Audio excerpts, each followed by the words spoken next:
여성은 마치 불완전한 남성인 것처럼 보인다. 아리스토텔레스가 말했다. 그들은 당신에게 여성들이 신성하다고 말했다. 그들의 마음이 따뜻함과 치유로 이루어져 있다고. 그들이 더 깊고 더 순수하며 더 부드럽게 사랑한다고. 그들이 당신의 혼란에 대한 답이고 당신의 고통에 대한 연고라고. 그리고 당신은 그것을 믿었다. 왜냐하면 모두가 그렇게 믿었으니까. 왜냐하면 어린 시절부터 들은 첫 번째 이야기들에서 그녀는 상금, 천사, 어머니, 미우지였으니까. 그리고 당신은 무엇이었나? 추격자, 보호자, 무릎 꿇고 그녀와의 친밀함을 대가로 자신을 바치는 바보. 하지만 만약 그 생각, 당신이 자라온 그 신화가 단순히 거짓이 아니라 당신을 속이기 위해 설계된 것이라면, 여성들이 천사가 아니라면, 당신이 사랑하는 여성이 당신의 잃어버린 조각의 거울이 아니라 당신의 오해의 거울이라면, 아리스토텔레스는 그것을 낭만적으로 포장하지 않았다. 그는 시로 여성성을 감싸지 않았다. 그는 자연을 필터 없이, 신화 없이, 자비 없이 바라보았다. 그리고 그가 본 것은 동화의 기반을 흔들었다. 그는 명확하게 말했다. 증오 때문이 아니라 형태와 기능의 냉정한 관찰로, 생물학적 진실로, 도덕적 진실이 아닌. 그리고 자연은 거짓말하지 않는다고 그는 믿었다. 이제 잠시 멈춰보자. 이것은 더 이상 생물학에 관한 것이 아니다. 이것은 그 진실이 당신이 가진 환상들에게 미치는 영향에 관한 것이다. 하지만 만약 사랑의 원시 상태가 전혀 상호적이지 않다면, 만약 그것이 헌신으로 위장된 위계라면, 만약 당신이 사랑한다고 말할 때 당신은 단지 자신의 이상화의 재단에 무릎 꿇고 있는 것이라면, 당신은 그녀를 보지 않는다. 당신은 치유받고 싶은 자신의 부분을 본다. 그리고 그녀는 당신이 믿고 싶은 부분을 본다. 당신은 그녀가 양육적이라고 생각하나? 아니면 그녀가 당신이 갈망하는 것을 반영하는 것일 수 있나? 왜냐하면 그녀는 그 갈망이 그녀에게 통제력을 준다는 것을 알기 때문이지. 당신은 그녀가 부드럽다고 생각하나? 더 가까이 보자. 그 부드러움은 연기다. 항상 조작적인 것은 아니야. 때로는 무의식적이지만 연기야. 왜냐하면 만약 아리스토텔레스가 옳다면 그녀가 하는 모든 것, 그녀가 존재하는 모든 것이 당신이 그녀가 되기를 바라는 것 주위에 형성되기 때문이야. 왜냐하면 그녀가 약해서가 아니라, 그녀가 불성실해서가 아니라 자연이 그녀를 그렇게 만들었기 때문이야. 적응력 있고 전략적이며 감정적으로 유연한 형태를 바꾸는 자. 왜냐하면 당신이 중심이 아니고 기본이 아니면 지배적인 형태에 굴복함으로써 생존하는 법을 배우기 때문이야. 그리고 남성의 세계에서 여성들은 사랑 때문이 아니라 필요성 때문에 굴복한다. 그래서 이제 자신에게 물어라. 그녀를 볼 때 당신은 정말 무엇을 보는가? 사람인가? 아니면 투영인가? 파트너인가? 아니면 당신의 해결되지 않은 갈망의 자리 표시자인가? 당신은 여성을 원하지 않는다. 당신은 그녀의 아이디어를 원한다. 그리고 그녀는 그것을 안다. 그것이 그녀의 힘이다. 당신을 지배할 필요가 없다. 당신은 단지 그녀를 반영하면 된다. 당신은 이 부분을 들으며 여성의 역할에 대해 어떤 생각 드나? 내 생각에 이건 사회가 강요하는 환상 같아. 계속해서 더 깊이 파고들어보자. 그리고 일단 그녀가 그렇게 하면, 일단 그녀가 당신의 감정적 환상에 메아리 방이 되면 당신은 넘어진다. 당신은 항복한다. 왜냐하면 그녀가 강력해서가 아니라 당신이 그녀에게 그 힘을 주었기 때문이야. 왜냐하면 그녀가 신성해서가 아니라 당신이 길을 잃었기 때문이야. 그리고 일단 당신이 항복하면 그 반사에 대한 대가로 당신의 정체성을 넘겨주면 당신에게 무엇이 남는가? 당신은 사랑한다고 생각하나? 당신은 주고 있다고 생각하나? 하지만 정말로 당신은 거래하고 있는 거야. 당신은 충분하다는 말을 듣기 위해 당신의 남성성을 재단에 바치고 있는 거야. 하지만 만약 그녀가 그 말을 할 의도가 없었다면, 만약 그녀가 당신을 보지 않고 그녀가 형성할 수 있는 당신의 버전을 본다면, 그리고 여기서 아무도 큰 소리로 말하지 않는 것이 있다. 그녀는 진실을 찾는 것이 아니다. 그녀는 이점을 찾는다. 잔인함 때문이 아니라 설계 때문이야. 당신이 취약함을 말할 때 그녀는 전략으로 듣는다. 당신이 고백처럼 과거를 바칠 때 그녀는 패턴, 지렛대, 열림을 듣는다. 왜냐하면 그녀가 악해서가 아니야. 그녀는 원천이 아니야. 그녀는 반응, 메아리, 조정이다. 당신은 그것이 그녀를 덜하게 만든다고 생각하나? 그렇지 않아. 왜냐하면 누군가 구조에서 힘을 가지지 않을 때 미묘함에서 힘을 장악하기 때문이야. 당신은 그녀를 감정적으로 부르지만 정말로 그녀는 외과적이다. 당신은 그녀가 느끼고 있다고 생각하지만 그녀는 스캔하고 있다. 당신의 모든 미소, 모든 침묵, 모든 미세한 움직임을 그녀는 코드처럼 등록한다. 그녀는 한 가지를 장악해야 했다. 바로 당신의 차이를 무의식적으로 두려워하는 그 남성에게 필수 불가결한 존재가 되는 법. 그리고 그것이 당신이 보지 못하는 것이다. 당신의 사랑은 사랑이 아니다. 그것은 의존성이다. 그리고 그녀의 사랑은 배려가 아니라 보정이다. 그녀는 당신을 압도할 필요가 없다. 그녀는 단지 필수적인 존재가 되면 된다. 결점하기 전에 당신의 머릿속에서 들리는 목소리, 넘어진 후 갈망하는 위로, 산소처럼 쫓는 승인. 그리고 당신은 그것을 로맨스라고 부른다. 그것은 시로 포장된 순종이다. 하지만 그녀를 탓하지 마라. 그녀는 이 게임을 창조하지 않았다. 그녀는 그것을 배웠다. 그녀는 그것을 장악했다. 왜냐하면 남성들이 전쟁과 강철로 외부 세계를 정복할 때 여성들은 부드러움과 제한으로 내부 세계를 정복했기 때문이야. 왜냐하면 그녀가 약해서가 아니라 그녀가 지켜보고 배우고 적응했기 때문이야.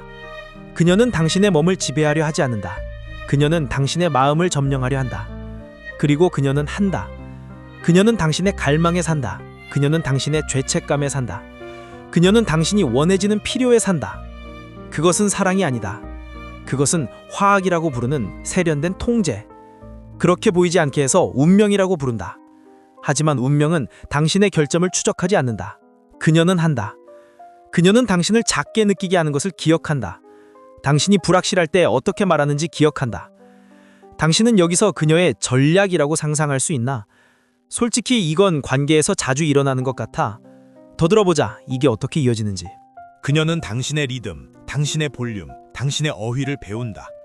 왜냐하면 당신이 바치는 모든 세부 사항이 당신의 자존감으로 통하는 또 다른 문이기 때문이야. 당신은 그녀가 깨지기 쉽다고 생각하나? 그녀는 아니야. 그녀는 전술가다. 당신은 그녀가 보호를 필요로 한다고 생각하나? 그녀는 아니야. 그녀는 근접성을 필요로 했다. 당신은 그녀가 당신을 기다리고 있다고 생각하나? 그녀는 당신을 지켜보고 있었다. 당신이 사랑받는 아이디어와 교환으로 자신을 얼마나 바칠 의향이 있는지 지켜보고 있었다. 그리고 일단 그녀가 그것을 보면, 일단 그녀가 그 약점을 보면 당신은 그녀의 눈에 더 이상 남자가 아니다. 당신은 자원이다. 상처를 주기 위한 수단이 아니라 그녀 자신을 중심에 두기 위한 수단. 그리고 그것은 그녀가 당신을 향해 움직이지 않는다는 것을 의미한다. 그녀는 당신 주위를 움직인다. 그녀는 흐른다.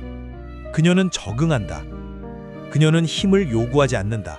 그녀는 힘이 필요로 하는 것이 된다. 그것은 사랑이 아니다. 그것은 진화다. 그리고 진화는 당신의 감정을 신경 쓰지 않는다. 그래서 여기 당신이 있다.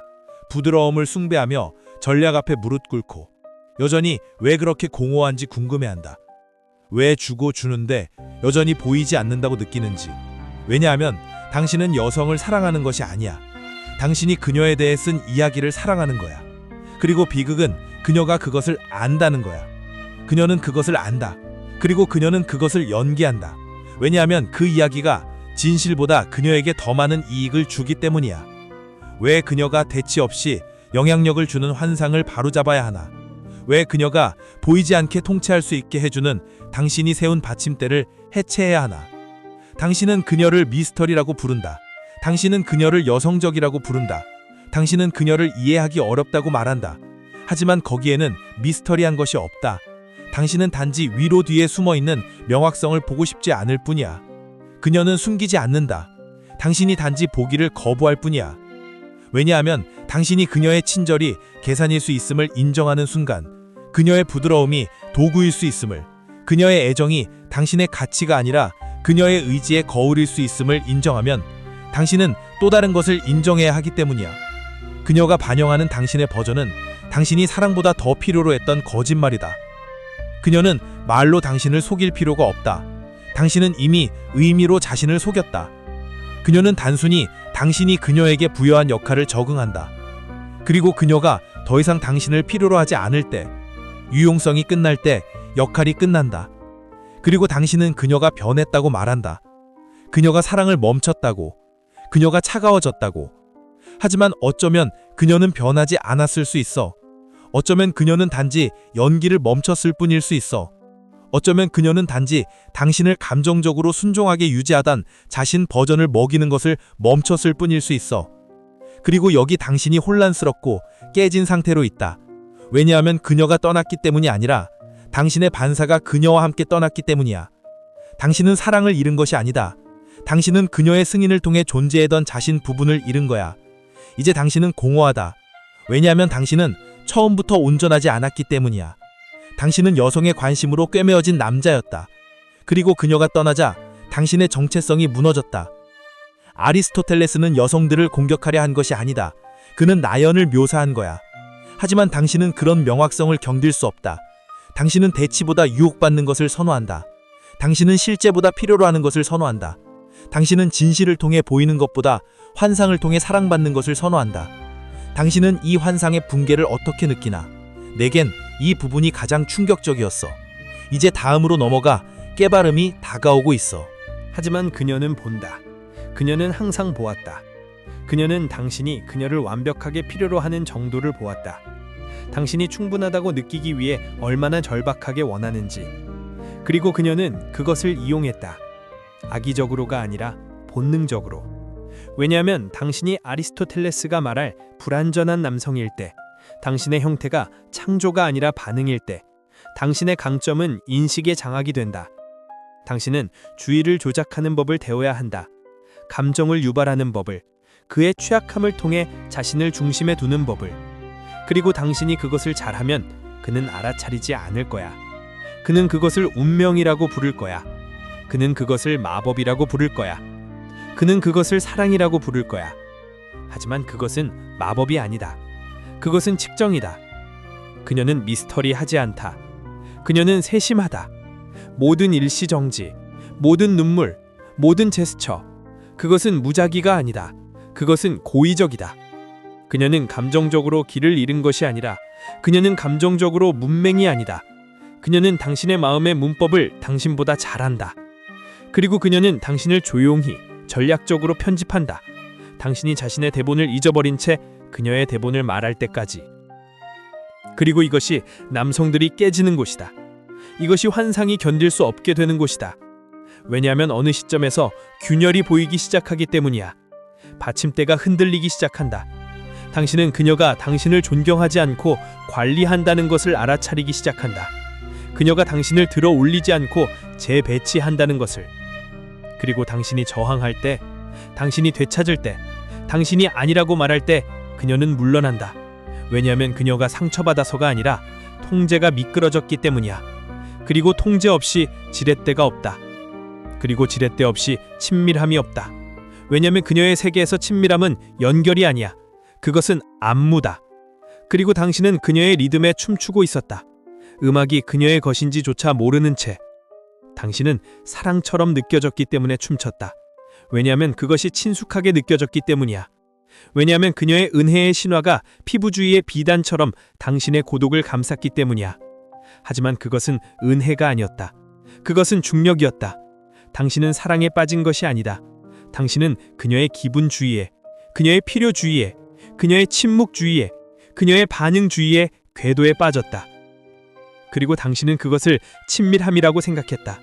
하지만 명확성 없는 친밀함은 단지 포로다. 그리고 당신은 세 장을 연결이라고 착각할 정도로 오랫동안 포로였다. 당신은 예전에는 모서리, 의견, 방향이 있었다. 하지만 이제 당신은 망설이고 검열하고 그녀를 화나게 하지 않을 버전으로 자신을 접고 있다. 당신은 그것을 사랑하기 때문이라고 말한다. 하지만 진정한 사랑은 자기 지우개를 요구하지 않는다. 진정한 사랑은 진정성을 처벌하지 않는다.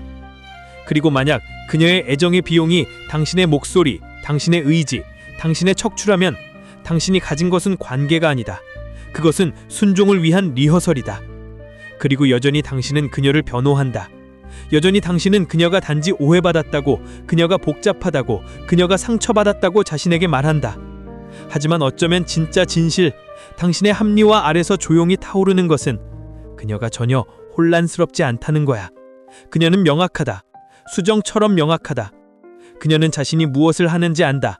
그녀는 자신이 무엇을 원하는지 안다. 그리고 그녀는 그것을 얻기 위해 당신의 어떤 부분을 건드려야 하는지 정확히 안다. 당신은 그녀가 감정적으로 날 것이라고 생각하나? 그녀는 감정적으로 정확하다. 당신은 그녀가 압도당했다고 생각하나? 그녀는 모든 폭발, 모든 붕괴, 모든 후퇴를 계산한다. 그것들은 약점이 아니다. 그것들은 도구다. 왜냐하면 남성이 힘인 시스템에서 여성은 편차일 때 이기는 유일한 방법은 그가 자발적으로 그의 힘을 넘겨주게 만드는 거야. 그리고 당신은 했다. 당신은 그것을 선물처럼 포기했다. 그것이 당신을 고귀하게 만든다고 생각하며. 하지만 그렇지 않았다. 그것은 당신을 예측 가능하게 만들었다. 예측 가능한 남성들은 깨지기 쉽다. 그래서 그녀가 당신의 버튼을 누를 때 그것은 우연이 아니다. 그녀는 첫째 날부터 그 버튼들을 매핑해왔다. 모든 칭찬은 탐침이다. 모든 당신이 얼마나 솔직한지 사랑에는 보정이다. 그녀는 당신의 영혼을 원하지 않는다. 그녀는 당신의 패턴을 원한다. 왜냐하면 일단 그녀가 그것을 알면 그녀는 그것을 소유한다. 그리고 그녀가 그것을 소유하는 순간 그녀는 당신을 소유한다. 그리고 당신은 그것을 친밀함이라고 부른다. 하지만 그것은 사랑으로 위장된 영향력이다. 그리고 여기서 가장 깊은 배신. 당신이 말하지 않을 부분이 있다. 그녀가 당신을 존경하지 않는다는 것을 아는 당신의 부분. 그녀의 눈 뒤에서 그녀가 남자를 보는 것이 아니라 프로젝트를 본다는 것. 당신의 강점이 존경받는 것이 아니라 용인되는 것. 당신의 취약함이 존중받는 것이 아니라 보관되는 것. 나중에 유용할 때를 위해 저장되는 것. 당신은 그녀가 당신의 상처를 양육한다고 생각하나? 하지만 정말로 그녀는 그것들을 기억한다. 왜냐하면 누가 어디가 아픈지 아는 사람이 언제 아프게 할지 통제하기 때문이야. 그래서 당신은 침묵한다. 왜냐하면 말하면 환상을 파괴할 테니까. 왜냐하면 그녀를 잃는 것보다 더 무서운 것은 그녀가 처음부터 당신의 것이 아니었다는 것을 깨닫는 거니까. 당신이 그녀의 것이었다는 것. 받침대가 결코 곡물이 아니었다는 것. 그것은 무대였다. 그리고 당신은 내내 공연하고 있었다. 아리스토텔레스는 여성들이 악의적이라고 쓰지 않았다. 당신은 그녀를 정말로 본 적이 없다는 깨달음. 단지 당신의 욕망에서 그녀의 반사만. 단지 그녀가 공연한 버전, 당신의 상처에 맞춘 버전. 그리고 이제 공연이 끝났고 환상이 갈라지고 있다. 당신은 그녀를 애도하는 것이 아니다. 당신은 그녀의 존재에서 가장했던 남자를 애도하는 거야. 하지만 그는 결코 진짜가 아니었다. 그는 결코 온전하지 않았다. 그는 당신이 그녀에게 보이는 얼굴이 아니었다. 그리고 이제 환상이 갈라지고 있다. 당신은 사랑의 폐허가 아니라 당신 자신의 망상의 폐허에 서 있다. 여성이 당신을 완성할 수 있다는 꿈, 그녀의 애정이 당신을 구원할 수 있다는, 그녀의 존재가 당신의 가치를 정의할 수 있다는, 그것은 모두 사라졌다. 그리고 당신은 공황, 공허, 환상의 필터 없이 되돌아보는 당신 자신의 정체성의 무게를 느낀다. 하지만 이것은 끝이 아니다. 이것은 시작이다. 왜냐하면 이제 마침내 당신은 평생 피했던 질문을 직면하게 되기 때문이야. 그녀 없이, 감정적 훈련 바퀴 없이, 칭찬 없이, 가치 있게 느끼기 위해 연기한 역할 없이 당신은 누구인가? 무엇이 남는가? 그리고 만약 답이 침묵이라면 그 침묵은 당신의 진실이다. 그 침묵은 당신의 기반이다. 그 침묵은 당신이 몇 년 동안 느낀 첫 번째 솔직한 것이다. 당신은 다른 사람이 쓴 이야기의 영웅이 되도록 배웠다. 하지만 만약 이야기가 없다면? 만약 여성이 결코 당신의 구원이 아니라 당신의 거운이라면, 당신의 강점을 반영하기 위한 것이 아니라 당신의 두려움을 드러내기 위한 거울이라면? 왜냐하면 진실은 당신이 그녀를 결코 사랑하지 않았다는 거야. 정말로. 당신은 선택받는 느낌을 사랑했고, 당신은 자신의 혼란에서 도피를 사랑했고, 당신은 그녀의 검증에 당신의 목적을 아웃소싱하는 안락함을 사랑했고, 이제 그녀가 떠났고 당신은 깨지지 않았다. 당신은 노출되었다. 당신은 그녀가 당신을 이용했다고 말하나? 하지만 당신은 그녀를 무엇으로 이용했나?